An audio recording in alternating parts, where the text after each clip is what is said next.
Thanks. Beautiful. All right, let's travel. I've been told that it was a bit fast, so you cannot retain all these details. So if I come to the book of Emmanuel, I'm trying to do my best basically to bring you in the scenario in which Isaiah is prophesying here to his people of the southern kingdom of Judah. It's capital A, the coming birth of Emmanuel, 7 to 125, but now we come to the coming birth and so on. We need to understand why these prophecies, and now I'm going to need your full attention for the second part. The message to Ahaz, trust in the Davidic covenant here, okay? Instead of trusting the army of Assyria, because he's planning to hire them, basically. The plot against the house of David, chapter 7, verses 4 to 6, simply put, and remember that, will not work. You know that. Going to the tedious is good, because you will remember these things. The judgment of the confederacy, it's not going to work. 7, 8, and 9, they will be the head of Samaria, and it's going to remain like this. They're not going to take Jerusalem and set up Tabiel and so on here. Now we come to number 3, the signs of deliverance. Chapter 7, verses 10 to 17. If you have a header in your Bible, verse 10, it says, the child Emmanuel. And here we have a lot of work to do. And that's why I'm going to take my time, but don't miss, please, next week, as we're going to get closer to these things and closer to the crux of the matter and understand everything. And keep in mind one thing. Who is with Isaiah right now? Who is with Isaiah right now? Who accompanied Isaiah to speak to Ahaz? The son, Yeshayashuv. Okay, he has a son right here. Good stuff. Number 3, the sign of deliverance, or the signs of deliverance. Capital, not capital A, but lowercase a, the offer of a sign. 10 and 11. Come with me. Then Jehovah spoke again to Ahaz, of course, through Isaiah, saying, ask a sign, circle a sign for yourself, circle yourself. 10, 11. Verses 10 and 11, the offer of a sign. Chapter 7, verses 10 to 11. Good? Okay, are you at the right place, dear you? I start again. Then Jehovah spoke again to Ahaz, saying, ask a sign for yourself from the Lord your God. Make it deep as Sheol or high as heaven. Okay, that verses 10 and 11. What is going to take place here for Ahaz, we learn of what is going to take place to Ahaz to believe the promise of God just told him just now. Be silent and relax. What's going to take to believe this promise to Ahaz? What it's going to take for him, Ahaz, to understand and to believe the promise.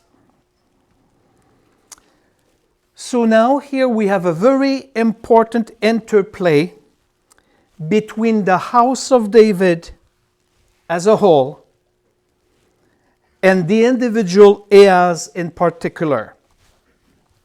Okay? We have a major interplay, make a note of that, between the house of Israel as a whole and Ahaz as an individual. If I say I love you, we have only one word for you, be it plural or singular.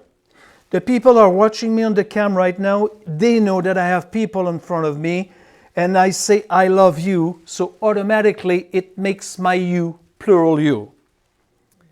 When I speak to my wife or Sophia and I say I love you, here it becomes a singular you.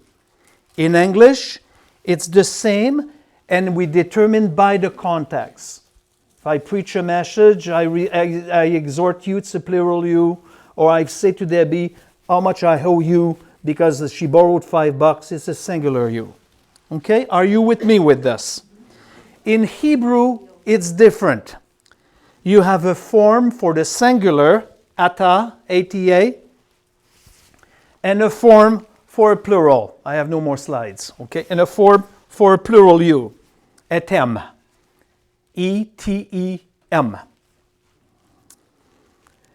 And we need to understand that to understand the rest of the context. And if you have read books here, lots of teachers expose that, or they explain the whole thing by two things. They say, lots of teachers, that they say we have a double fulfillment here. Because a child will come and so on. They say we have a double fulfillment in the immediate context, and there will be the coming of the Messiah, which will be born of a virgin. This is a double fulfillment. I discard this. It leads to fallacy, it's difficult to understand, and there is no such a thing as double fulfillment. It's non-existent. What is preferable to go, it's the law of double reference. I explained to you the law of double reference here. Double fulfillment is not existent, yet double reference does exist. And the two are not the same. Bear with the complicated with me for a moment, please, specifically for the whole night tonight. I do not believe in double fulfillment, never did, probably never will. Double fulfillment says you have one passage of scriptures, such as Isaiah chapter 7, verse 14. It has one fulfillment at one point of time in one way. Isaiah chapter 7:14, they will say it has one fulfillment at one time in one way. It has one fulfillment at one time in one way, but many years later, it has another fulfillment in a complete different way. That's the law of double fulfillment. They say it has a fulfillment of prophecy at a point of time in one way, like in the time of Isaiah. If you read commentaries on it, you will face that automatically. And then in the future, it's doubled another time, it's fulfilled another time in a different way. This is not valid here. Okay? So Isaiah chapter 7, verse 14 is looked upon this way: one fulfillment in the time of Ahaz, and another fulfillment in Christ's day. That's how it's looked upon by the teachers of double fulfillment. Double fulfillment is nowhere to be seen in the Bible, so we can discard this, and now I explain double reference. Double reference says something else. In double reference, you have a passage of the scriptures, like what we have now. That's double reference. The first part of the passage refers to one person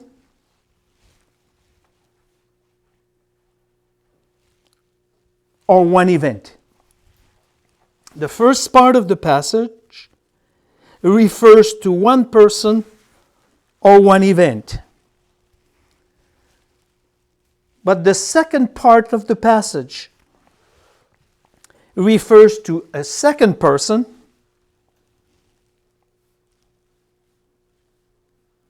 or a second event at a different point of time. But the second part of the passage refers to another person, another event at a different point of time. But they're blended together. That's key to write down. They're blended together in such a way that it looks all in one picture. Let me give you an example of this from the scriptures. So I repeat everything. Double reference says something about something else than the law of double fulfillment. In double reference, you have a passage of the scriptures, a chunk of scriptures. And the first part of the passage refers to a person, an event in time. And the second part of the passage refers to a different person, a different event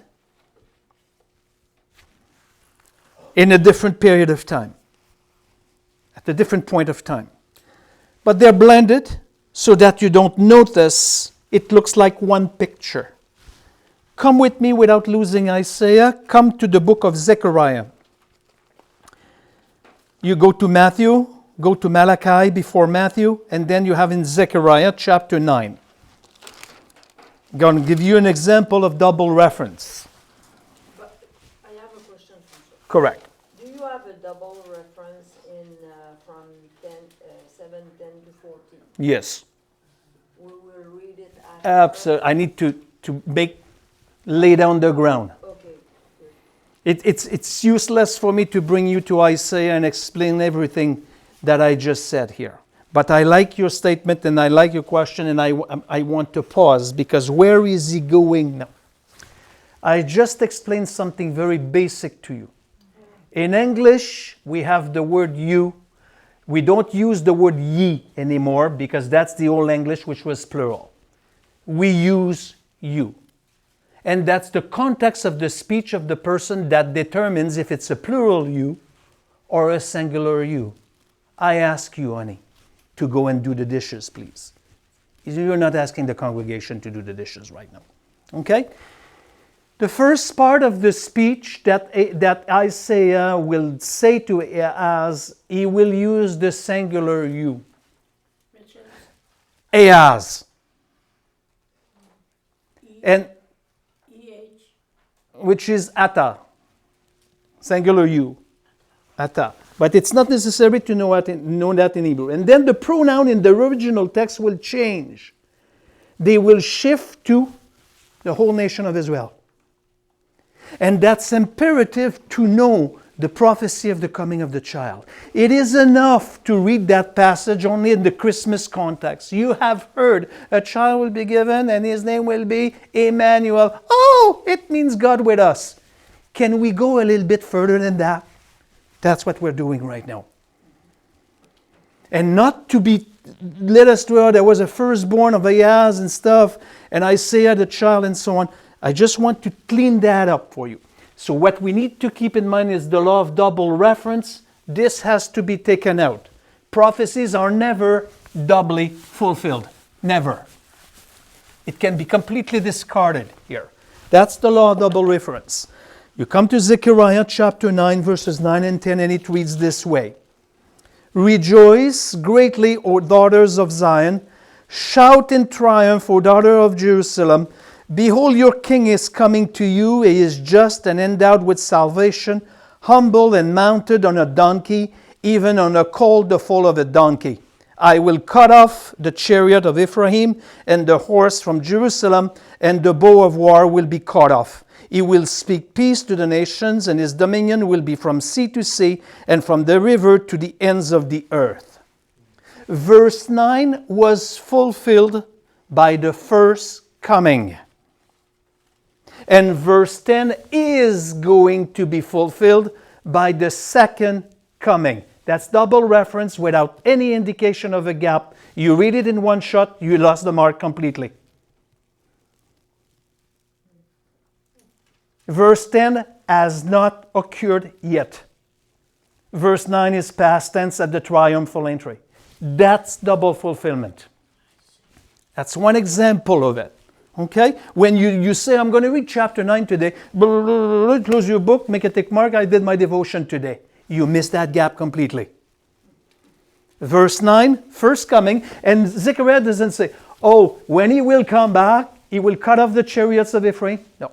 You read it in one shot, this is this, that's the law of double fulfillment. That's why it has to be taught this way. It's a good example here, basically because 2,000 and plus years occurred between the first coming, so your verse 10 in Zechariah has not been fulfilled yet. What's happening here in the double reference, not double fulfillment, we'll see how it works here with the difference between the house of David and Ahaz, the difference between the plural and singular usage of the word you. I repeat because this should be part of your note. What's happening here back in Isaiah, forget your Zechariah, concerning the double reference, not double fulfillment, we'll see how it works here with the difference between the house of David and Ahaz. The difference between the plural and the singular usage of the word you. Are you with me? Yeah. A, the offer of a sign. Lowercase a, parenthetical a, the offer of a sign.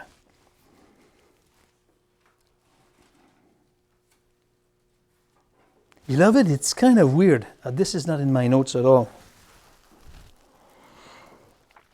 If we go there, no, not this. We pause, because I know that the head goes like this. Now you wish you would be raptured to Walmart, isn't it? Okay, if we go there, that's the Temple Mount. This is the Western Wall here. It's right here behind, right there. And if we go on the Esplanade, that's the Dome of the Rock is located right here. And if we walk a little bit towards the edge of it, you can almost touch the Valley of Kidron. And then let's look down south a little bit so you can go on the corner of the Esplanade here. And I say to Fred, let's take your binoculars, and it's not far. You don't need the binoculars to look at the moon at all. You will see the Gihon Spring, because you can basically jump the street here and to walk in the Valley of Kidron right now. There's no house there, that place right now. So we see together Isaiah with Ahaz and Yeshua-Yashuv. We witness the conversation together. And all of a sudden here, verses 10, 11 here, not 10, 11, but the offer of a sign, yeah. Then the Lord spoke against to Ahaz, saying, ask yourself a sign, and so on and so forth. And behold, verse 14, therefore the Lord himself will give you a sign. Behold, a virgin will be a child and bear a son, and will call his name Emmanuel. You would say, what's going on here? It's Christmas time, because we're so used to celebrate Christmas. That's why tonight I told you I would like to play kind of a movie. So you have Ahaz here by the Gihon. What is he going there by the Gihon Spring? It's walking distance. He went for a walk. But he's shaking right now because the Assyrians is coming upon him. And if you go to the Middle East, it's not like Vancouver Island with tons of lakes and you open the tap and you do your laundry. All the cities in Israel depends on water supply. So he walks in the valley and looks how high is the Gihon, because it burst here. And then there is wells here and there, and pools, the Solomon portico and the pools. And he looks at his water supply shaky, because the Assyrians are coming. How long will we be able to face the siege? He has no trust in God. He's an unbeliever at that point. Okay? And now God will offer him a sign. That's what we study right now. God will offer him a sign, and he will give him the sign of the coming child. Because the scriptures are precise, and he needs to be encouraged with something that will happen. You come with me. The offer of a sign. The offer of a sign, 10 to 11. The Lord spoke again to Ahaz, saying, ask a sign for yourself. Circle the sign. I ask you, we read it already. From the Lord your God, and make it deep as Sheol, or high as heaven. But Ahaz said, I will not ask, nor will I test the Lord, in verse 12 here. All the yous here, all the yous here are in the singular. Jehovah thy God, and ask a sign for yourself. If you read it in Hebrew here, all the yous are in the singular because it's a promise, it's a sign, it's the offer of a sign to Ahaz. Isaiah now is speaking only to Ahaz. All right? It's emphatic. He says, Jehovah thy God. Ahaz is an unbeliever at that time, but Ahaz say Jehovah thy God, because Jehovah is still Ahaz's God only by covenant relationship. Only by covenant relationship. Isaiah is offering Ahaz anything he wants as far as a sign is concerned. Okay? Whatever is going to take to convince Ahaz, the king, that this is going to come to pass. Okay? ask a sign. Whatever He will ask God to do as a sign, God will do it. Would you like this? Would you like this? Ask me whatever you want. In order for you to believe, ask me a sign as deep as hell or as high as heaven, and I will give it to you. The word sign is in Hebrew is O-T-H, ot. It's used a total of 79 times in the Old Testament. Isaiah uses it 11 out of 79.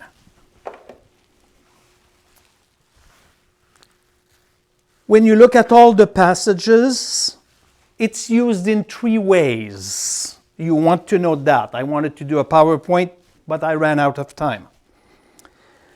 Looking at all the passages, it's used basically in 3 ways. Number 1, it's used in the sense of heavenly bodies, stars and moon and so on. Heavenly bodies that serve as sign of navigation, months and years and so on. Genesis chapter 1 verse 14.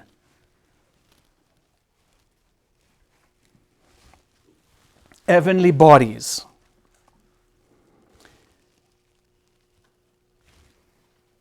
Genesis chapter 1 verse 14 has the word sign. I'm going to read it for you. 1:14. Then God said, "Let there be lights in the expanse of thee to separate the day from the night, and let them be signs for seasons and for days." What are signs? Heavenly bodies. Not the angels, but stars and so on, and planets and so on. Number 2, the word sign also serves as a positive proof. A sign of positive proof, not necessarily the miraculous. A positive proof. Exodus 3:12, I read for you. Exodus chapter 3, verse 12. And he said, "Certainly I will be with you, and this shall be the sign to you that it is I who have sent you. When you have brought the people out of Egypt, you shall worship God at this mountain." This will be the sign, it's not the miraculous. The sign, you will worship me at Mount Sinai, so it's a positive proof of it. Same with the swaddling cloths in Luke 2:12. You will recognize the babe with the signs, laying in a manger, wrapped in swaddling cloths. It does not demand the miraculous there. And number 3, it's in the sense of the miraculous. Exodus chapter 4, 6-9.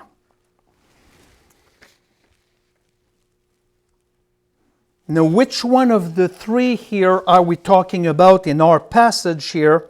It's not number 1. He's not talking about heavenly bodies. It leaves us with number 2 and 3. And within the context or the purpose of the sign to produce faith in Ahaz, it's going to take a miracle, so it's number 3, the miraculous. At this point, don't be disappointed, because a lot of people take it positively. He says, "But Ahaz, I will not ask, nor will I test the Lord." He wants to look very spiritual, but he is not here at all.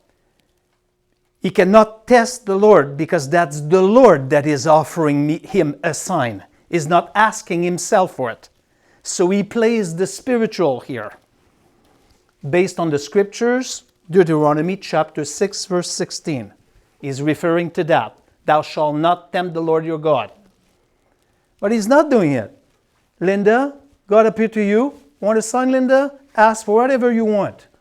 Is she tempting the Lord? Not even close.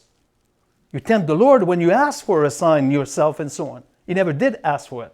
He is offered this. So he plays the spiritual. Okay?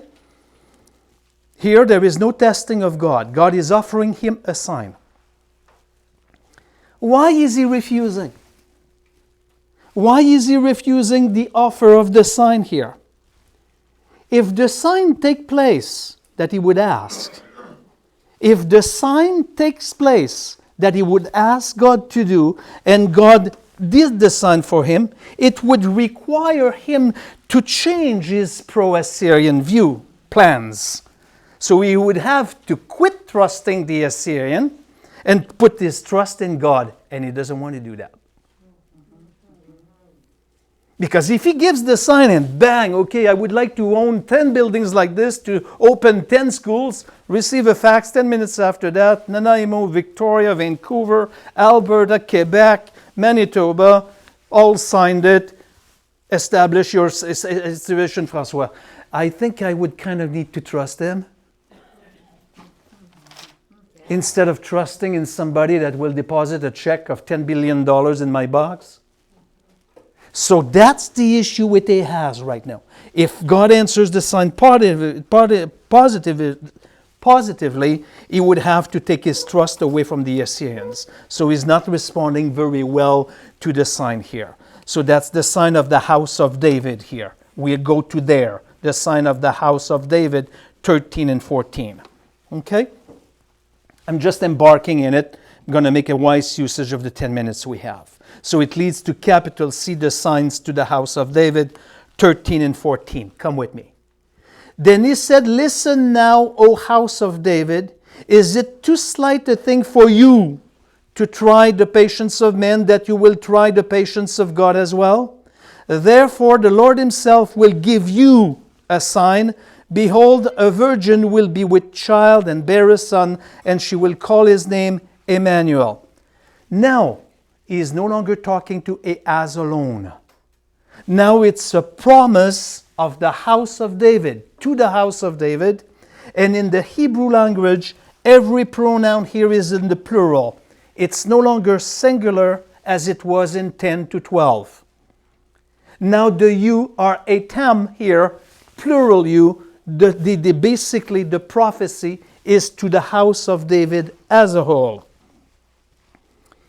Because he switched from the singular to the plural you. The sign is no longer promised to Ahaz here, but to the house of David.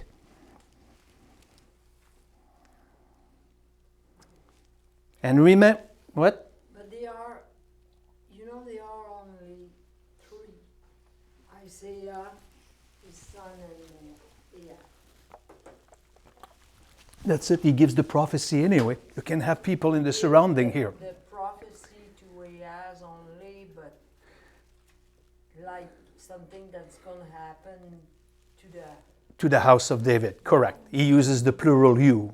Since he denied Ahaz to be in need of a miracle, so now the prophecy goes to the people of Israel, the house of David, in that case.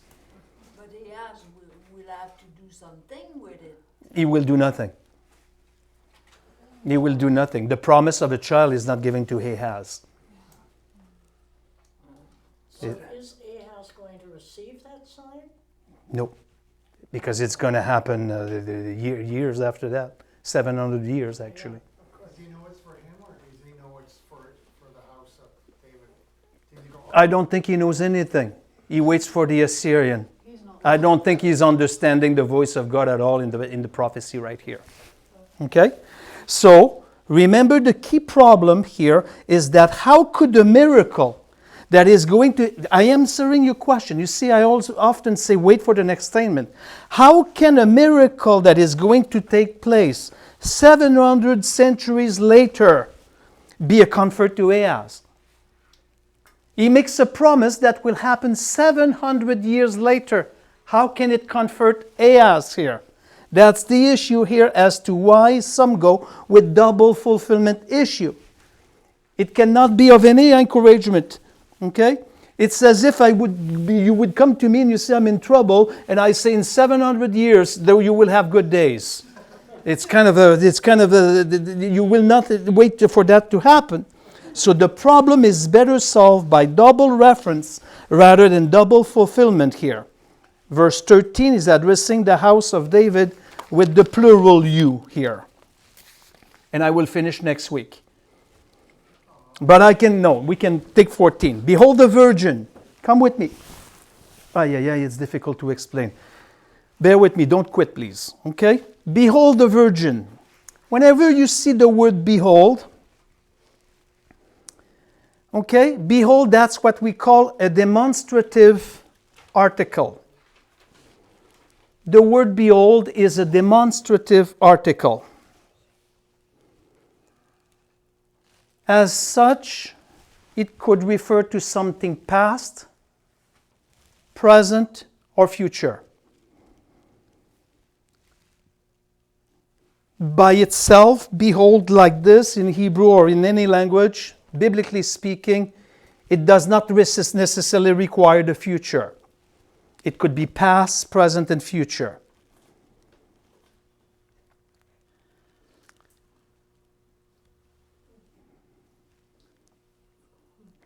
And if the word behold is used with the Hebrew active participle, it's always future. So that's why here it's future.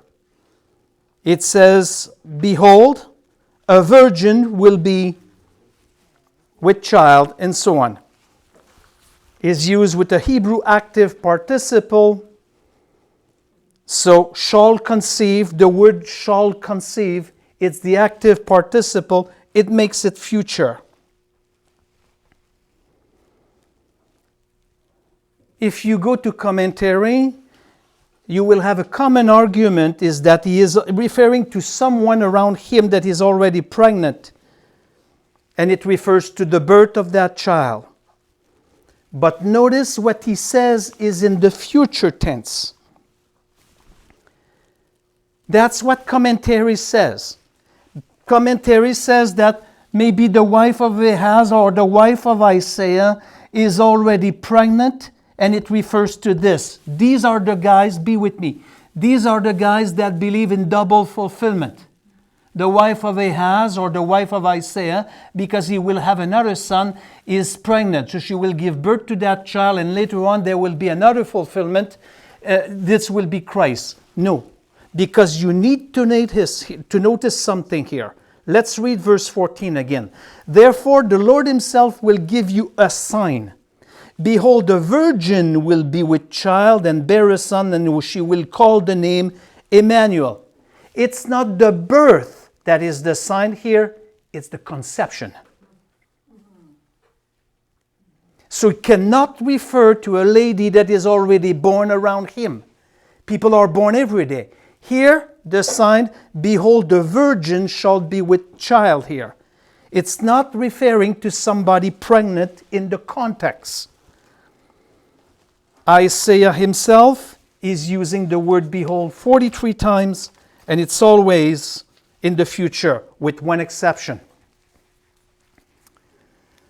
Okay? Next week, I will explain to you the 3 words for virgin. We have 3 words in Hebrew. I would re-explain that, explaining the usage of it, and I will explain to you, behold here, a virgin shall be with child, a son, and she will call his name Emmanuel. I will go there more deeply in the course of next week. Next week, we will be out of all that misery that I explained to you tonight. Pardon me? Yes, we do. Yes, it's not a long weekend. Yes, we do. We will take a moment of silence for this. I apologize. Just a sec. I don't think I went very fast. It's difficult. It's difficult. We've never looked at it in depth like this. Totally different. Yes, Jack. Okay, I'm confused on 15 because it says he will eat curds and honey. I'm not on 15 there yet, dear Jack. But I'm confused because that looks like John the Baptist. Eat curds and honey, not enough to refuse good and evil. Before the boy witness, we're not there yet. It's not a reference to John the Baptist. Okay, same kind of saying, but it's not John the Baptist here. Can you just say again the singular Hebrew word for you? Eta, E-T-H, E-T-A and etam. E-T-A-M. Yeah, but I might stand corrected on that, but that's what I will go. Eta, etam. A town and a town. Correct. Okay? ETA and I- ETEM. A-T-A, And ETEM. E-T-E-M. Correct. You know me enough. Let me say a few words. 2 minutes, not past this. It was asked by some to do Isaiah, and they wanted the full exposition of Isaiah. That's what it resembles. Some night, the night after that, or the week after that, more precisely, yeah, makes sense. These things are impossible to be understood apart from the Holy Spirit of God. I'm a literalist. We don't have the right to allegorize the text unless the text asks us to allegorize. I don't believe in the law of double fulfillment. You look to be familiar with this. I believe in the law of double reference here. And you read the text properly, it makes sense here. Placing in context, it's a promise to the house of David. So basically what it says, don't worry, the deliverer is coming, but not yet. Okay? Because we're so caught up with the immediate here that we will lose sight of the future completely. Okay? That's the same with us today. Better days are coming. The better days that are coming is not in 25 years in Duncan. Okay? Because they are not even picking up the garbage from the street. The best time that is to come is the millennial kingdom. But the church has allegorized it. Basically, they steal your hope and mine. So that's the same in the time of Ahaz here. Ask a sign. Said, no, I want to trust the Assyrian. The Assyrian tomorrow will deliver me, although they won't. It's not going to happen. Doesn't want to have anything to do with the future, with the promises of God. But he should know, I'm giving you something. I'm going to give you a piece of information right here. I'm giving you just a piece of it. I cannot resist it. Ahaz had a laptop. I can't remember what kind it was. I can research it. He had a laptop. Behold, a virgin shall be with child, and she will conceive, and so on and so forth. He has that here. I will put enmity between your seed and her seed, and between your seed and her seed, and will bruise you on the head, and shall bruise him on the heel. To the woman, he said. That's the first messianic prophecy, the first messianic prophecy of a coming deliverer. Behold the child. Behold the virgin shall be with child. He should click in, but he's caught up in the Assyrian stuff as much as we are. Because the reference here, behold the virgins, are back right at that place. The deliverer will come from a woman, not reckoned after the seed of man. Behold the virgin. He will be reckoned by the seed of the woman, which is completely unusual. Yes, quickly. I'm trying to understand the difference between the double fulfillment and the double reference, and I'm thinking, for example, the 7 churches.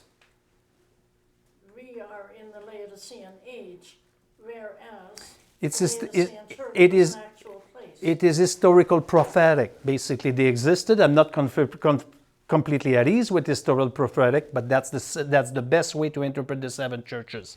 And it's not a double fulfillment necessarily, because you have one church that tends to be prominent throughout the church age. Yes.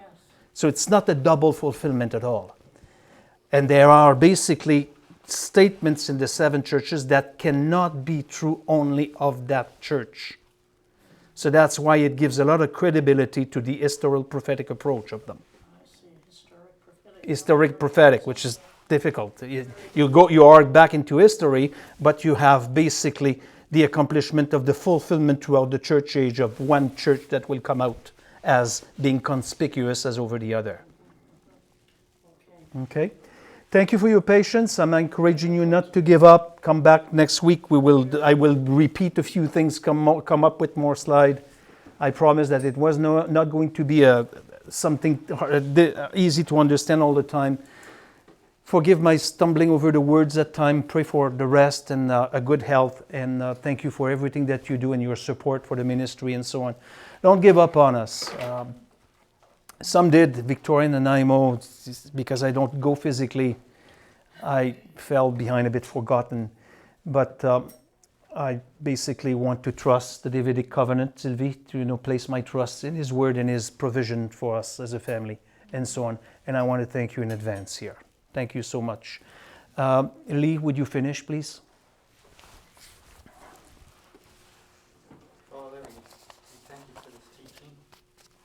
We just ask in the name of Jesus that you will certainly help us have an understanding of the things that we've heard. Have us put it in order and continue to give our brother here the insight that you've been giving him. Thank you, Father. Amen.